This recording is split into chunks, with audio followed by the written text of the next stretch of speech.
go to the next one. More experienced dentists are less likely to partner with the DSO. It was interesting. So when I was reading that, what makes that the case, and is that true? Is that not? I think the headline tells it all. I don't know if you guys had a chance to dive into the actual article, but I am super curious what you think about this, because the follow up to that, I have another one that says younger dentists are more likely to affiliate with the DSO. So I thought maybe we can spend a little bit of time here talking about, is that actually the case? I mean, I think it makes complete sense. You know, if you're an older doc, you have come out and you have fought the dragon and you know how to deal with stuff. And so, unless you're looking at partnering to sell to retire, I don't think it's very likely you're going to partner with the DSO. If you're a young doc, you just walked out of school and you've got multiple hundreds of thousands of dollars that you owe and you need a job fast. And so, of course, you're much more likely to partner with DSO because they're going to cut you a check. You know, and Well, it's how many that doctors 25 years out are looking for a job? also true. Yep. But DSOs are also recruiting while you're. I know a number of dentists that were signed their contracts their third year. In their Wow. third year in dental school, they're already signing contracts with DSOs because they Wow. have that reach. You know, Joe Schmo down the street can't go to the dental school and be like hounding third years to sign a contract. To Aaron's point too, the amount of debt that younger dentists are coming out with versus the the doctor who's been out for 25 years, the new generation will still be paying on that loan in 25 years potentially. Yeah. They it's just such a larger nut to crack that it just makes more sense with that that plus a home plus life and all the other things. There's just so much that younger docs are having to deal with monetarily now that it seems like a very easy dangling fruit. Oh, here's a partnership with the DSO, and they might not know what they're getting into, but it seems very appealing. I think it also is like a DSO's got to be careful that this is the pattern, because I think for a lot of younger dentists, and I've talked to a lot of younger dentists also while I was teaching at a residency program. So the second, the latter half of residency, they're all planning, what are my next steps? And so I would talk to them a lot about that. And the strategy for a lot of younger doctors is I'll go work for a DSO, get my speed up, get some CE, like get ready to do my own thing. And so the quote unquote DSO is literally just being used as a stepping stool Like a launch to their pad. next step. Yeah. And so that's probably scary for the DSO industry as a whole, that it is, no one has intention of staying there. And you could do it. It also makes it easy for them to recruit. So I don't think for them it's that big of a deal, but I wouldn't want to have offices where every 2 years there's a new doctor. Well, and you have the situation where DSOs are contributing major chunks of money to dental schools, and you're getting situations That's where true. they are able to come in and talk to those dental students, whereas we know docs who have offered to come in and talk to students about the business of dentistry, et cetera, et cetera. And the administration is not interested in any way, shape, or form about like an independent doc going in and talking to them about that. And then the smart move is, hey, I'll buy everybody pizza and beer. Come on over to the Pizza Hut or whatever, and let's talk about the business of dentistry and kind of what your options are. I believe there's even a DSO that's thinking about starting its own dental school. No, that was Delta. That was Delta Dental. This was okay. But then the other thing too is I've been to like some of the DSO conferences, and when you listen to the speakers and what they're talking about, they talk about the parts of a dental practice, and they talk about the docs sort of like they're blocks that can be moved around and changed, et cetera, et cetera. And there was never any talk, at least, about how good a doc is, what their experience is, what their productivity level could be, because as we all know, all doctors aren't the same. Even with docs that have been out 20 years, all doctors are not the same. And so you have to start to think about those things. But if all the money making DSOs more popular is coming from private equity, they're looking for an investment that will pay a return. And if you're a doc and you own a practice, you have a lot more invested reputation, emotionally, et cetera, than if you're a corporation and you have a bunch of practices. And I don't know where the split on that is. Like, is it at Right. 5 practices? Is it at 20? Is it at 100? I don't know. I just don't know. Yeah. It's always interesting to me to find the real data on well, older dentists don't want to have the practice they're actually selling to the DSO. Well, the younger doctors don't want to deal with headache of owning a dental practice, and plus they have the debt, to Ashley's point, and they would much rather join the DSO. And then a lot of time in real life, I actually see other things like younger dentists don't want to stick around with the DSO because they're being told what to do. And sometimes you look at the skill levels. Like I have one specific example. I have an office here, a doctor who had a practice for a while, and the doctor that worked at the DSO is now looking to join her practice. Their skill levels are completely different.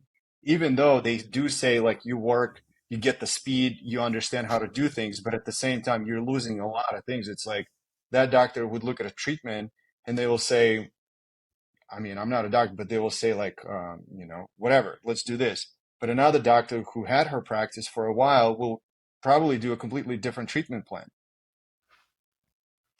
Yeah, the lack of autonomy is it comes. There's a something comes out each year. I don't know where I get it from, but it talks about the gripes that people have with organized dentistry in that capacity, and it's always lack of autonomy. And it's so interesting to see that some of these DSOs are going even harder at that. Like I know someone who was interviewing with Mint Dental. I don't know if I should be naming names, but I got beef with no one. They can do their thing, but they do not allow veneers or EMAX on anteriors. It is only full contour zirconia crowns. If it's endo treated tooth, it must be like a metal post. And so it's like, you just know when you're going in there, like you don't actually have any autonomy. Like you don't get to make decisions. They're telling you what to do. It's one thing that the doctors, dentists crave the most, I believe, just based on their personality. To an insane degree. You should know this as a supply guy. Like I must have this obscure bonding agent, and I must have the proper microbrush for it, and it can't be this brand. It has to be that brand, and it's the exact same thing. The same company selling it. And my disposable cups should match the color of the wall. So just make sure you don't mess that up. That's Ashley, actually.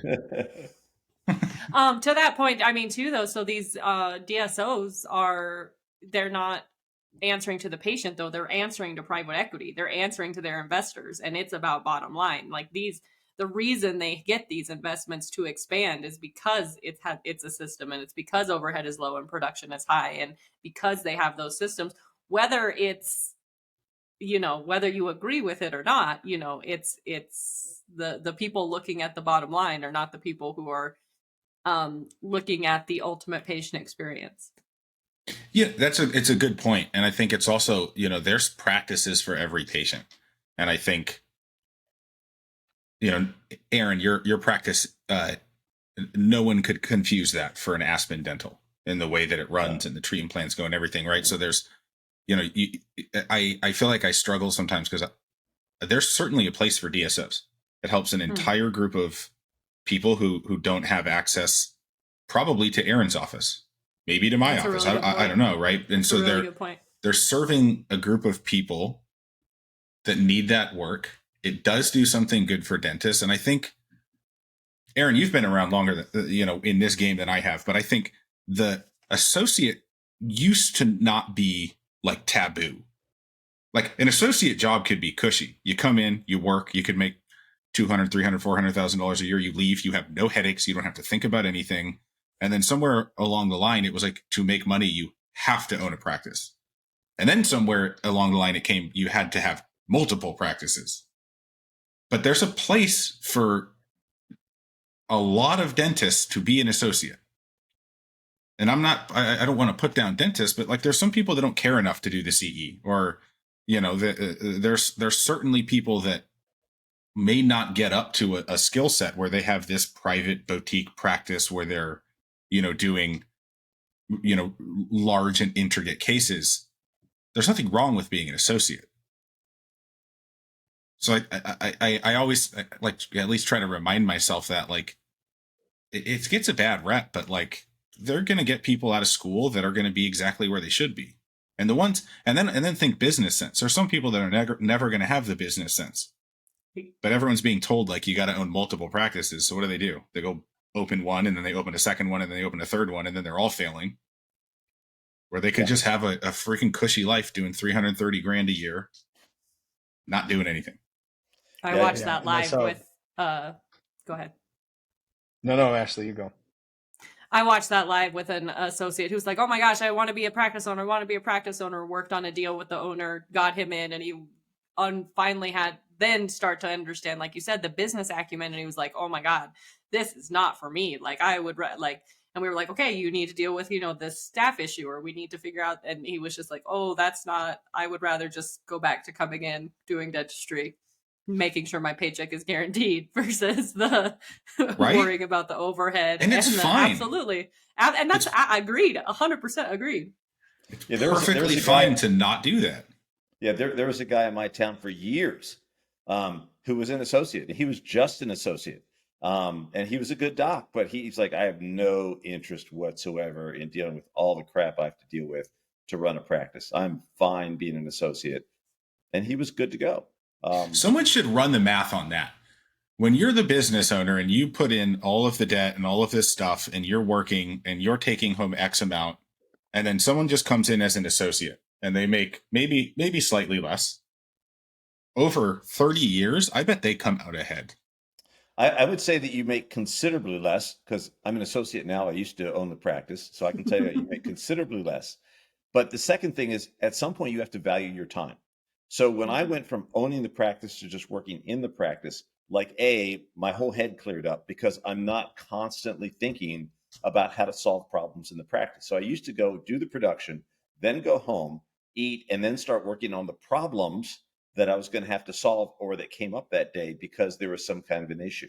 Now I go home and I do whatever I want. And guess what? You don't go off on vacation and get phone calls from your office manager about Susie quit and this happened and that happened. So you're on vacation, but you're not because you're still responsible. And maybe I was a poor practice owner, who knows, but like it's a completely different life.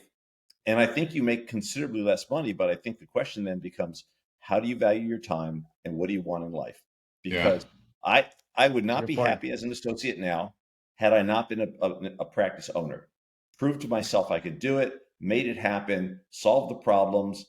Certainly owning a practice grows you as a person and as a leader, 100%. And now I'm like, okay, yeah, I can hand that off to somebody else. Been there, done that. We're good to go.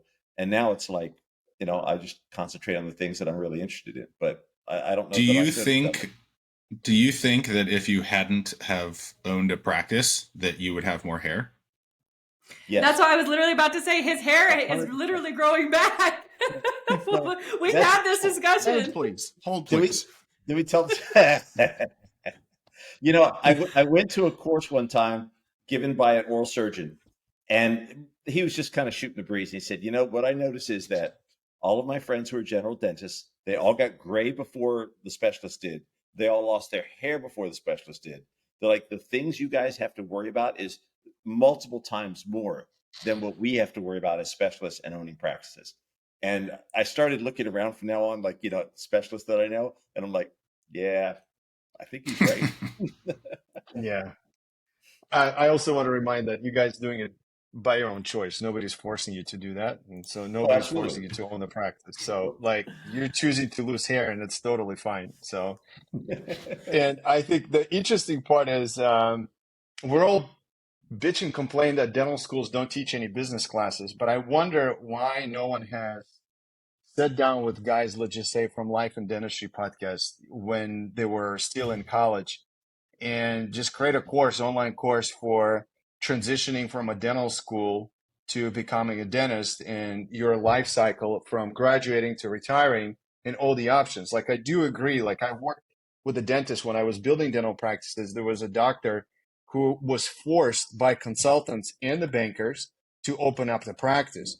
When she opened the practice, never asked her a question, what would be more important for you at 5 o'clock, an emergency patient or picking up your kid from a child care, right? And she had no support.